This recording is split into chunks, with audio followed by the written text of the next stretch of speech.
अस्सलाम वालेकुम नाजरीन, मैं हूं शेख मज़हर। आप देख रहे हैं SSA के न्यूज़। चलिए देखते हैं आज की अहम खबर। ईद उल अज़हा, ईद उल जोहा जिसे हम आम ज़ुबान में बकरीद कहते हैं, पूरे तमाम सिटी पुलिस के तरफ से सभी भाइयों और बहनों को मैं मुबारकबाद पेश करता हूं एडवांस में। हैदराबाद शहर में ही नहीं, पूरे हिंदुस्तान में, पूरी दुनिया में पिछले 5-6 महीने से जो एक माहौल चल रहा है जिससे आप वाकिफ़ हैं, ये जो वबा है कोरोना वायरस का, इसके कारण तमाम ज़िंदगी बिल्कुल एहतियात के साथ निकल रही है। अगर आप हैदराबाद में देखें तो शुरू से ही हर मजहब में, चाहे वो हिंदुओं का रामनवमी हो, हनुमान जयंती हो, और अभी जो तुरंत गुजरा बोनालू, जिसका एक बहुत अहमियत है हैदराबाद में, हमारे क्रिश्चियन कम्युनिटी में बिशप थुम्माबाला के तरफ से जो इनिशिएटिव था ईस्टर में, जिसमें कि लाइव स्ट्रीमिंग किया गया फर्स्ट टाइम वीडियो के मार्फत से, और गुड फ्राइडे को देखा गया। फिर हमारे मुस्लिम भाई बहन जो हैं, रमज़ान में भी देखे कि बहुत एहतियात के साथ सब लोगों ने रमज़ान को मनाया, ईद को मनाया, क्योंकि ऐसा माहौल शायद पहले कभी इतिहास में नहीं आया। और इसीलिए सभी के कोऑपरेशन से और अल्लाह सुब्हानहू व तआला के रहम से आज अगर हैदराबाद में दूसरे बड़े शहरों के कंपैरिजन में हमारा नंबर इन्फेक्शन का कम है, डेथ का कम है, तो इसका वजह यही है कि सभी लोगों ने मिलकर इस वबा से एक साथ लड़ने का जो एक डिसीजन लिया, सब शरीक हुए, और इसी स्पिरिट से हम लोग आगे भी चलेंगे। तो बकरीद में भी हम लोग इसी तरीके से आगे आप लोगों से गुजारिश कर रहे हैं, जैसा कि पहले सभी फेस्टिवल में हुआ था, रमज़ान में भी हुआ था, कि कहीं बड़ी गैदरी, कहीं जमात नहीं हुई थी। जैसा कि आप जानते हैं, ये बड़ा चोर किस्म का वायरस है। ये चुपके से आपके शरीर में दाखिल हो जाएगा अगर आप किसी के करीब जाएंगे। 2 गज की दूरी बहुत ज़रूरी है, और इसीलिए हमारे गवर्नमेंट के तरफ से और हमारे बुज़ुर्ग आलिम के तरफ से लगातार कोशिश है। सभी मस्जिद में हमेशा लोग कहते रहते हैं कि घर पे ही अपना नमाज अदा करें, और अगर मस्जिद आना है तो घर से पहले घर में ही वजू करके आएं। तो इन सब बातों का एहतियात हैदराबाद में हम लोग सब पिछले 5 महीनों से करते आ रहे हैं, और अभी बकरीद में भी मुझे यकीनन पूरा भरोसा है कि हम लोग सब मिलकर सबसे पहले, जिसको कहते हैं आज हम लोग सेफ बकरीद, सेफ ईद का एक नारा देंगे। शायद ही कोई हैदराबाद का घर है जिसमें बच्चे नहीं हैं, जिसमें बुजुर्ग नहीं हैं, जिसमें ऐसे लोग नहीं हैं जिनके पास बीपी, हार्ट या कुछ मोटापा, इस तरह का बीमारी न हो। उन लोगों को बचाना सबसे ज़रूरी है, और उनको बचाने के लिए सबसे पहला चीज़ यही है कि हम लोग कम से कम दूसरे लोगों से मिलें, मुबारकबाद, ज़ुबानी मुबारकबाद पेश करें। गले मिलने की ज़रूरत नहीं है, माहौल ऐसा है। अगर जान बचेगी तो आगे आप अगली बार 4 और बकरे भी कुर्बान कर सकते हैं, लेकिन अभी बुजुर्गों को बचाएं, बच्चों को बचाएं। इसीलिए जो बड़ी बड़ी मस्जिदें हैं, जैसे मक्का मस्जिद, शाही मस्जिद, वहाँ के जो कॉम्पिटेंट अथॉरिटी हैं उनके तरफ से भी है, ज़रूर। माहौल अभी कोई बहुत बदला नहीं है रमज़ान के महीने से।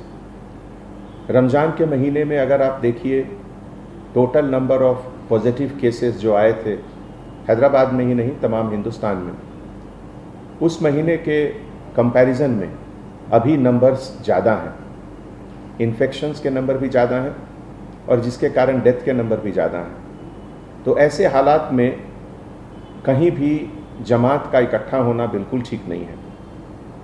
जैसा कि आप लोगों ने वर्ल्ड हेल्थ ऑर्गेनाइजेशन के गाइडलाइंस पढ़े होंगे, Indian council for medical research ICMR के तरफ से जो लगातार गाइडलाइंस निकलते रहती हैं, उसमें भी इसका जिक्र है कि किसी भी तरह का रिलीजियस गैदरिंग किसी भी मज़हब का वो बिल्कुल ठीक नहीं है अभी। और वही एक ऐसा मौका है जहां ये वायरस जहां अभी तक नहीं गया वहां भी जा सकता है एक दूसरे के ट्रांसमिशन से।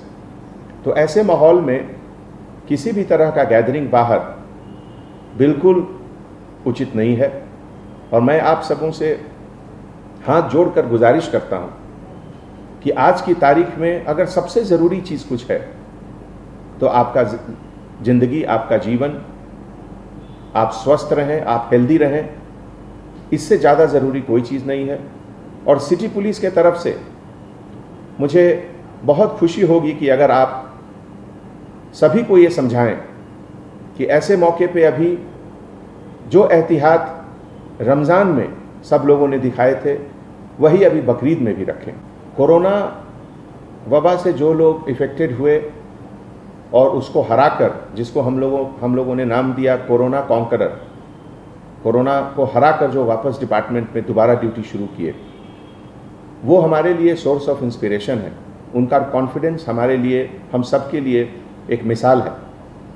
एक बात उसमें से एक हमारे ऑफिसर ने बहुत अच्छी कही, वो मैं यहाँ पे कहना चाहता हूँ। चूँकि बकरीद के समय सैक्रिफाइस, कुर्बानी दी जाती है, तो एक चीज़ का जहन में ज़रूर रखें कि जो कसब कसाई लोग हैं, जो कुर्बानी करते हैं, जो काटते हैं जानवरों को, वो सेहतमंद हैं या नहीं। उनका सेहत बहुत ज़रूरी है।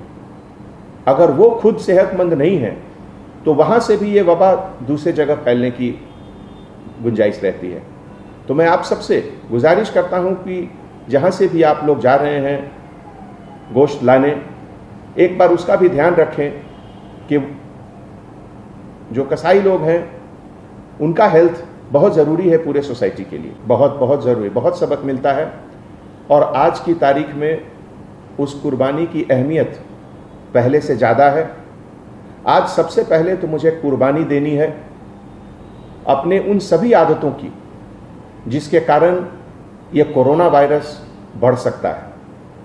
मुझे कुर्बानी देनी है कि मैं किसी से गले मिलकर उसको ग्रीट नहीं करूं, जुबानी ग्रीटिंग्स करूं। ये भी एक तरह का कुर्बानी है, क्योंकि सब लोगों को गले मिलना बहुत अच्छा लगता है और पहले लोग मिलते भी थे और अच्छी बात है।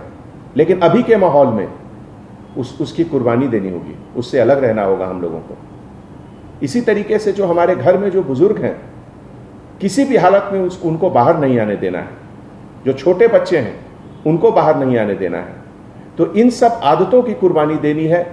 आज हमारे देश में बहुत ज़रूरी है कि हम अपने ऊपर कंट्रोल रखें, अपनी उन हर आदतों का कुर्बानी दें जिससे कि ये चोर वायरस जो है कोरोना, ये जो चाइना ने पूरे दुनिया को एक अपने तरफ से एक ऐसा अजीब तोहफा दिया कि पूरा दुनिया परेशान है, उससे बचने के लिए जिस चीज़ों की कुर्बानी देनी है हम लोग देंगे। लॉकडाउन खोलने के बाद दोनों चीज़ की अहमियत बढ़ी, लाइफ और लाइवलीहुड। लाइफ को भी बचाना है और लाइवलीहुड को भी बचाना है। खास करके जो हमारे गरीब लोग हैं, जो सुबह से शाम को मेहनत करके रात का खाना खाते हैं, अगर उनकी रोज़गार हम लोग बंद कर देंगे तो ये बहुत बड़ा गुनाह होगा। और इसीलिए रोज़मर्रा की ज़िंदगी हमेशा आगे चलती रहनी चाहिए। और पब्लिक में जो अवेयरनेस है पहले से बहुत ज़्यादा हुआ है। 90 to 95% लोग मास्क लगाकर रोड पर चल रहे हैं, लेकिन अभी भी लगभग 2000 से 2500 लोगों को सिटी पुलिस के तरफ से हर रोज़ फाइन होता है कि वो पब्लिक प्लेसेस पे मास्क के बिना घूमते हैं। मैं उन सभी से गुजारिश करता हूं कि आप अपने लिए, अपने परिवार के लिए, अपने बच्चों के लिए, उनकी सेहत के लिए ज़रूर मास्क पहनें।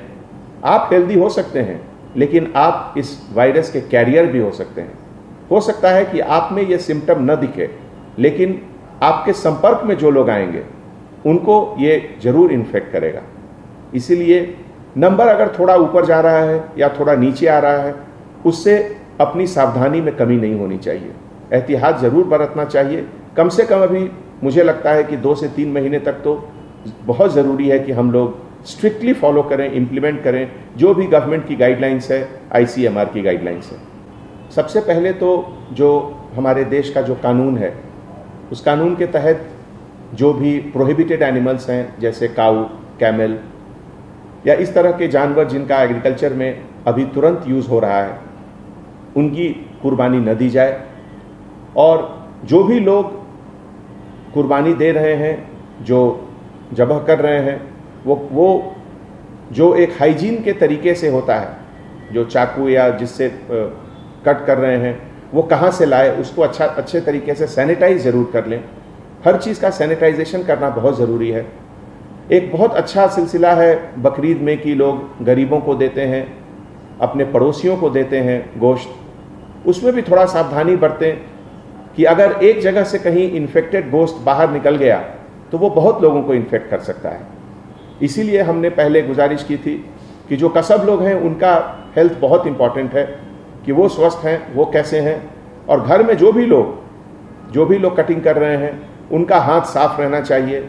जहाँ तक संभव हो हाथ में दस्ताने पहन लें, ग्लव्स पहन लें, और उसके बाद ज़बह करें तो बेहतर होगा। जो हमारे बुज़ुर्ग हैं, हमारे इस्लामिक स्कॉलर हैं, जो हमारे आलिम हैं, उनसे मैं दरख्वास्त करता हूँ कि कुछ रास्ता निकालें, कुछ सोचें।